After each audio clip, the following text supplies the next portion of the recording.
तर जसं की काल होती नागपंचमी, तर मी नेहमीप्रमाणे केस विंचरत असताना अक्का मला बोलल्या की आज केस नको विंचरू. मी का? तर त्या बोलल्या की नागपंचमीचे केस विंचरल्याने नागोबाच्या तोंडात खेच जातात. मी कुछ भी यार. पण ते त्यांच्या पूर्वजांनी त्यांना सांगितलेलं. सो आत्ता ते काही नाही चालत.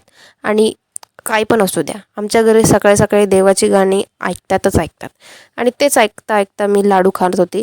पण तो लाडू माझ्या अक्कलदाढीच्या चौथ्यावाल्या पार्टमध्ये जाऊन बसला आणि तो निघतच नव्हता. कसाबसा त्याला काढला. नंतर मग आम्ही गेलो मंदिरात. मंदिरात पाया पडून गेल्यानंतर मग मम्मी इथे काहीतरी शोधत होती.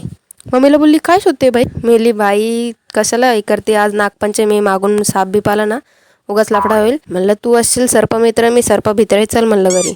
नंतर घरी आल्यावर आमची फालतूगिरी चालू होती. मम्मीला बोलली, तुझ्या हातावर किती कांडे आहेत? मम्मी बोलते 3च आहे. मेली माझ्या हातावर बघ. बोलली 1 2 3 4 4 कांड्या. Oh my God. आता मला तुम्ही सांगा तुमच्या हातावर किती कांडे आहेत? तेवढं दाका बोलल्या की तुमची फालतूगिरी झाली असेल तर कामाला लागूया.